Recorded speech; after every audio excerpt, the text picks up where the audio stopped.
제4장 십자가의 피로 용서받다.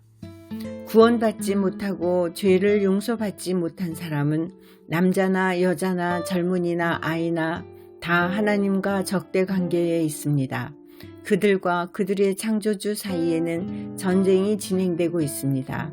그들은 옛 아담의 본성을 지닌 채 자기 육신을 따라 삽니다. 그들 안에는 성령님이 거주하지 않기 때문에 그들은 성령님과 동행할 수 없습니다. 그러므로 그들은 육신적이며 육신을 따라 삽니다. 이 사실 때문에 그들은 전적으로 하나님의 원수가 되며 그들과 하나님 사이에는 화평이 전혀 존재하지 않습니다. 로마서 8장 5절에서 7절. 육신을 따르는 자들은 육신의 일들을 생각하거니와 성령을 따르는 자들은 성령의 일들을 생각하나니 육신적으로 생각하는 것은 사망이요 영적으로 생각하는 것은 생명과 평안이니라. 육신적인 생각은 하나님의 법에 복종하지 아니할 뿐 아니라 참으로 그리할 수도 없으므로 하나님과 원수되는 것이니라. 전능하신 하나님과 그분의 원수들 사이에는 화평이 없습니다. 왜냐하면 하나님의 원수들은 결코 그들의 죄를 용서받지 못했기 때문입니다. 그들은 여전히 자기의 죄들 가운데 있으며 육신의 생각을 지닌 채 육신을 따라 삽니다. 성경은 육신적인 생각이 하나님과 원수가 된다고 분명히 말합니다. 하나님의 원수들의 운명은 이미 정해져 있습니다. 그들은 하나님의 불같은 진노를 받을 것이며 하나님의 경노의 일격을 받아 파멸에 이를 것입니다. 그들은 결코 승리할 수 없는 입장에 처해 있습니다. 시편 68장 21절. 그러나 하나님께서 자신의 원수들의 머리와 여전히 계속해서 범법하는 자의 털투성이 머리 가죽을 상하게 하시리로다. 나훔 1장에서 2절, 5절에서 6절, 8절.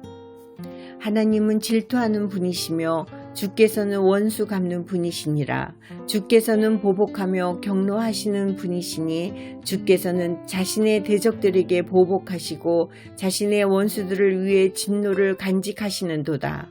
그분으로 말미암아 산들이 흔들리고 작은 산들이 녹으며 그분 앞에서 땅이 불타나니 참으로 세상과 그 안에 거하는 모든 것이 그러하도다. 누가 능히 그분의 경노 앞에 서리요? 누가 능히 그분의 맹렬한 분노 가운데 거하리요? 그분의 경노가 불같이 쏟아졌고 그분으로 말미암아 바위들이 무너져 내렸도다. 그러나 그분께서는 넘쳐나는 큰 물로 거기에 처소를 철저히 끝내시고 자신의 원수들을 어둠으로 추격하시리라. 구원받지 못하고 용서받지 못한 죄인은 다 하나님의 원수입니다. 버림받은 사람들 안에는 그들이 하나님께 순종하지 못하게 만드는 사탄의 영이 일합니다. 그래서 그들은 육신의 정욕 가운데 살면서 육신의 욕망과 육신적인 생각을 성취하며 삽니다. 이것 때문에 그들은 하나님의 진노의 대상이 됩니다. 하나님과 용서받지 못한 죄인들 사이에는 화평이 없습니다.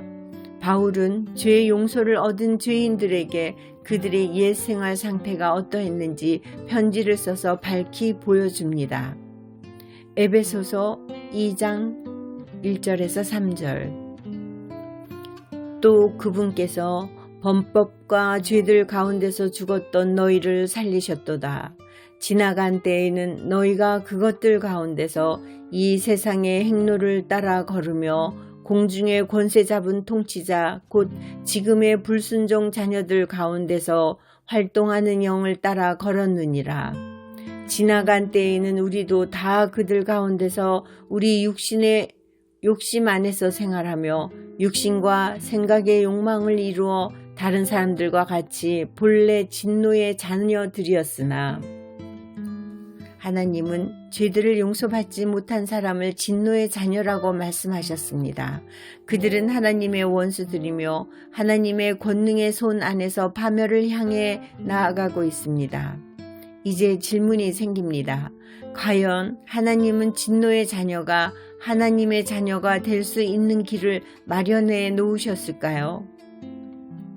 하나님께 죄를 범한 원수들이 그들의 죄를 용서받고 하나님의 친구가 될 수 있는 방법이 있을까요? 하나님과 불순종하는 죄인들 사이에 화평이 존재할 수 있을까요? 그렇습니다. 하나님의 원수들인 사악한 죄인들은 그들의 죄를 용서받을 수 있으며 하나님과 화해를 이룰 수 있습니다. 고린도후서 5장 18절. 또 모든 것이 하나님께서 났으며 그분께서 예수 그리스도를 통하여 우리를 자신과 화해하게 하시고 또 화해하게 하는 사역을 우리에게 주셨으니. 할렐루야. 지옥에 떨어질 저와 같은 죄인들이 죄들을 용서받을 수 있으며 하나님과 화해를 이룰 수 있습니다. 그런데 이것은 오직 예수 그리스도를 통해서만 가능합니다. 그렇다면 주 예수 그리스도는 어떤 방법으로 죄들의 용서와 화해를 가져다 주셨으며 이로써 하나님과 죄인들 사이에 화평을 이루셨습니까? 이 질문에 대한 답은 성경 안에서 찾아볼 수 있습니다. 골로새서 1장 19절에서 22절.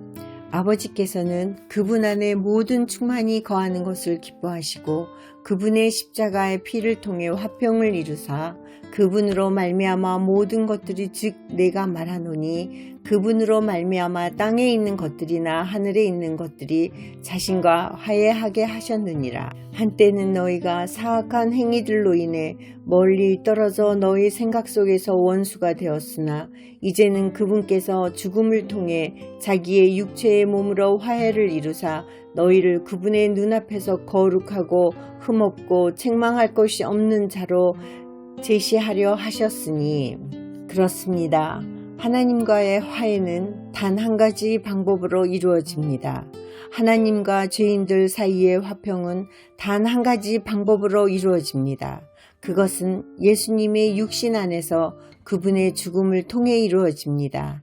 예수님은 그것을 이루기 위해 죽으셔야 했습니다. 그러나 그것은 단순한 죽음이 아니라 피를 흘리시는 죽음이어야 했습니다. 예수님의 육체는 보배로운 피를 흘려야 했습니다. 거룩하신 하나님 아버지와 거룩하지 못하고 지옥에 갈 수밖에 없는 죄인들 사이의 화평은 예수님의 십자가의 피를 통해 생겨납니다. 예수님의 십자가의 피를 떠나서는 결코 죄들을 용서받을 수 없습니다. 구원받은 우리와 같은 사람들은 이 사실을 충분히 인식하고 있습니다. 그러므로 우리는 항상 감사를 드립니다. 골로새서 1장 12절에서 14절. 우리를 빛 가운데서 성도들의 상속 유업에 참여하는 자가 되기에 합당하게 하신 아버지께 감사드리기를 원하였노라. 그분께서 우리를 어둠의 권능에서 건져내사 자신의 사랑하는 아들의 왕국으로 옮기셨으니 그분 안에서 우리가 그분의 피를 통해 구속 곧 죄들의 용서를 받았도다. 이것은 수정과 같이 깨끗한 사실입니다. 예수님의 십자가의 보배로운 피가 없이는 하나님과 죄인들 사이에 화해와 화평이 결코 있을 수 없으며 또한 절대로 죄들을 용서받을 수 없습니다. 성경은 그것을 예수님의 십자가의 피라고 기록하고 있습니다. 왜냐하면 우리의 보배로운 예수님께서 자신의 피를 십자가에서 흘리셨고 또 그 피가 낡고 험한 십자가를 붉게 물들였기 때문입니다. 브럼니 형제는 1942년에 이 사실을 다음과 같은 멋진 시로 옮겨 놓았습니다. 갈보리 십자가에서 우리의 구원자께서 돌아가셨네.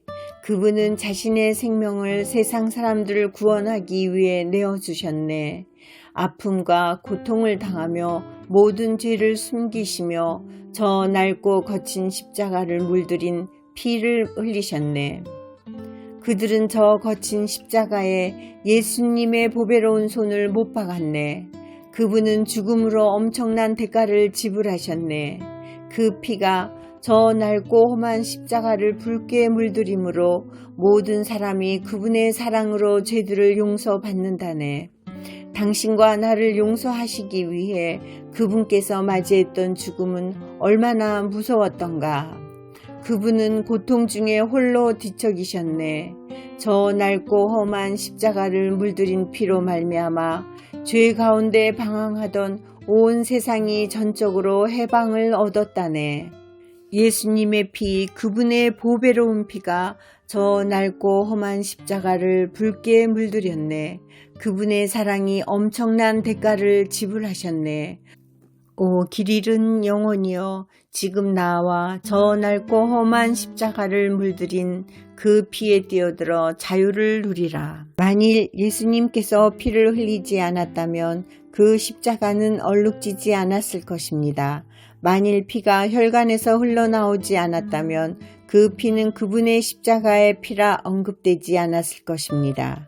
하나님께서는 사람의 죄를 용서하기 위하여 자신의 아들이 피를 흘려야 한다는 사실을 강조하십니다. 웹스터 사전에는 사면하다는 단어가 용서하다, 벌 주는 것을 삼가다 등으로 정의되어 있습니다. 하나님은 분명히 피 흘림이 없은즉 죄들의 사면이 없다고 히브리서 9장 22절에서 말씀하셨습니다. 레위기 17장 11절 이는 육체의 생명이 피에 있기 때문이니라. 내가 피를 너희에게 주어 제단 위에 뿌려 너희 혼을 위에 속죄하게 하였나니 피가 혼을 위해 속죄하느니라. 죄 있는 생명을 속죄하기 위해서는 피가 반드시 제단에 있어야 합니다. 피가 제단에 있기 위해서는 희생물이 피를 흘려야만 합니다. 예수님께서는 이렇게 말씀하셨습니다. 마태복음 26장 28절 이것은 죄들의 사면을 얻게 하려고 많은 사람을 위하여 흘린 나의 피, 곧 새 상속 언약의 피니라. 이제 진실을 직시해 봅시다. 하나님은 예수님이 피를 흘리고 죽지 않으셨다면 어느 누구도 죄들을 용서받지 못한다는 것을 분명히 보여주셨습니다. 만일 죄들을 용서받을 수 있는 방법이 전혀 없었다면 하나님은 우리를 향해 우리의 죄에 대한 자신의 진노의 형벌을 내리셔야 했을 것입니다. 사실 하나님은 어린 양의 피로 구속받지 않은 채 죽은 모든 사람들에게 그런 형벌을 주실 것입니다. 그러므로 십자가의 피는 죄인들이 하나님의 진노에서 벗어나기 위해 절대적으로 필요했습니다. 죄인이 자기의 죄들을 용서받았음을 아는 것은 얼마나 큰 복이며 기쁨입니까? 다윗은 이렇게 말했습니다. 시편 32장 1절 자기 범법을 용서받고 자기 죄가 가려진 자는 복이 있도다. 저도 그와 동일한 감정을 느낍니다. 뉴욕주의 북부지방에 있는 한 산의 허리에는 오래된 묘지가 하나 있습니다.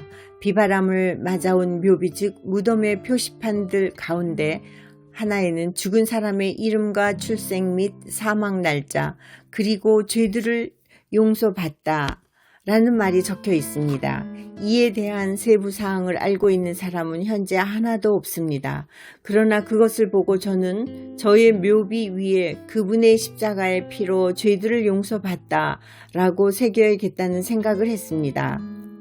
다윗은 밧세바와 간음죄를 범한 뒤에 성령님의 영감을 받아 시편 32편을 기록했을 것입니다. 이 시편에서 우리는 슬픔에 찬 다윗의 울부짖음을 볼 수 있으며 다윗의 하프 연주에서 비통한 감정을 느낄 수 있습니다. 여기에는 다윗의 상한 마음의 흐느낌이 있으며 자기의 죄를 용서받는 다윗이 기뻐서 외치는 소리를 들을 수 있습니다. 시편을 좀 더 읽어봅시다. 시편 32장 1절에서 5절 자기 범법을 용서받고 자기 죄가 가려진 자는 복이 있도다. 영 안에 간사함이 없고 주께서 불법을 인정하지 아니하는 사람은 복이 있도다. 내가 잠잠할 때에 하루 종일 신음하였으므로 내 뼈가 쇠하였나니 밤낮으로 주의 손이 나를 무겁게 누름으로 내 진액이 여름 가뭄으로 변하였나이다. 쉘라. 내가 주께 내 죄를 시인하고 내 불법을 숨기지 아니하며 또 이르기를 내 범법들을 주께 자백하리라 하였더니 주께서 내 죄의 불법을 용서하였나이다. 쉘라. 하나님께서 보내신 대언자 나단은 다윗에게 이르러 다윗을 정죄하였습니다. 사무엘기 하 12장 9절. 어찌하여 내가 주의 명령을 업신여기고 그의 눈앞에서 악을 행하였느냐. 내가 칼로 해쪽 속 우리아를 죽이고 그의 아내를 빼앗아 내 아내로 삼으며 암몬 자손의 칼로 그를 죽였느니라. 시편 32편 5절에서 다윗은 주께 내 죄를 시인하고 내 불법을 숨기지 아니하였나이다 라고 말했습니다. 실제로 그가 죄를 고백하고 자기의 불법을 드러낸 것은 시편 51편에 기록되어 있습니다. 죄를 범한 왕은 자신의 죄를 참회하며 사죄와 용서를 강구하며 하나님께 나아갔습니다. 물론 하나님께서는 다윗을 용서하셨으며 시편 32편 1절에서 우리는 다윗이 자신의 죄가 용서된 것에 대해 감사하는 것을 볼 수 있습니다. 자기 범법을 용서받고 자기 죄가 가려진 자는 복이 있도다. 시편 32편은 쓰라린 참회의 슬픔을 나타내고 있으며 또 동시에 자기 죄들이 용서된 것으로 인하여 기쁨에 넘쳐서 찬양하는 마음을 표현하고 있습니다. 복이 있다라는 말은 곧 행복하다라는 것입니다. 시편 32편 1절은 가장 나쁜 죄인이라도 하나님께 용서를 받으면 행복한 사람이 됨을 보여줍니다. 그 이유는 자신의 범죄를 창조주 하나님이 용서하셨음을 그가 알기 때문입니다.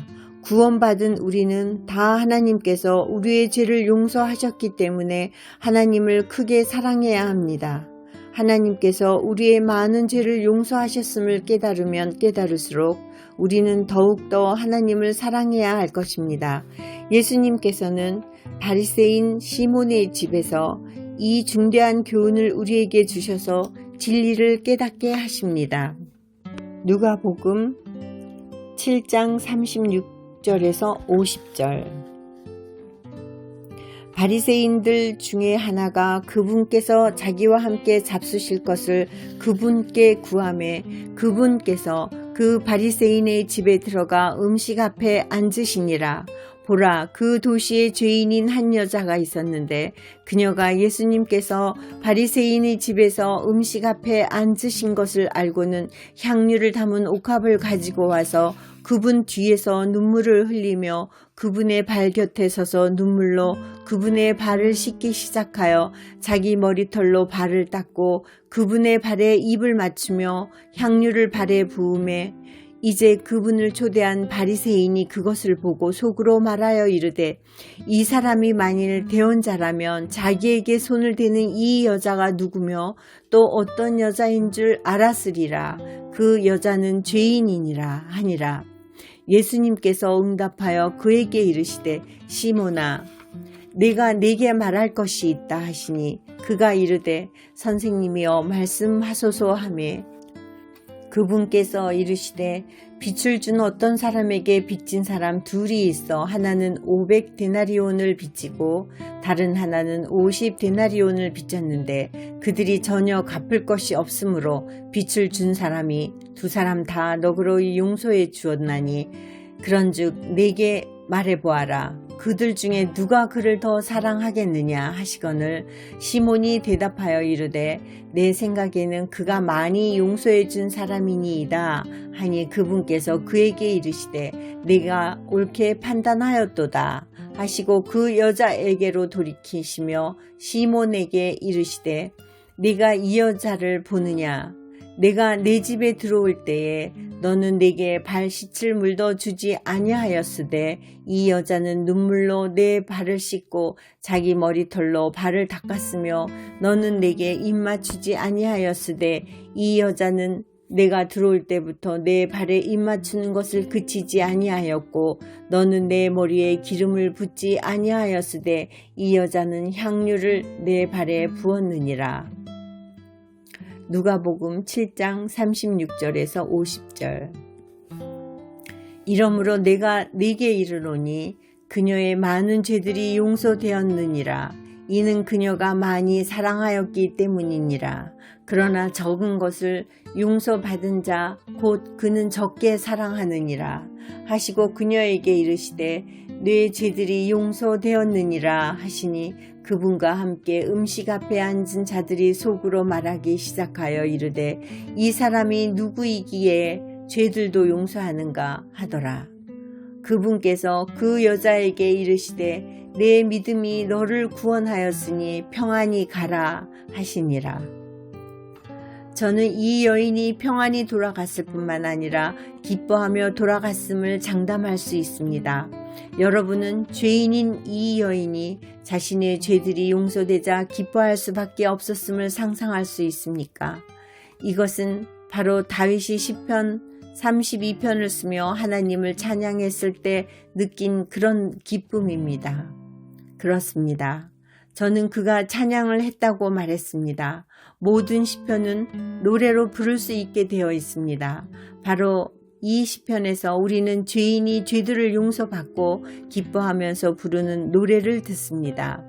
우리가 방금 읽은 누가복음 7장 말씀은 죄인인 이 여인이 자기의 많은 죄를 용서받았기 때문에 그분을 더 많이 사랑했다고 말합니다. 다윗이 자신의 많은 죄를 용서받았을 때 어떻게 하나님을 크게 사랑하지 않을 수 있었겠습니까? 그리고 만일 저와 여러분이 솔직해진다면 우리에게도 죄들을 용서받는 일이 더 많이 이루어질 것입니다. 이제 우리는 죄들의 용서라는 주제를 다루면서 이것을 크게 나누어 세 가지, 즉 죄의 용서의 기쁨과 죄의 용서의 방법과 죄의 용서의 근거에 대해 자세히 살펴보려 합니다.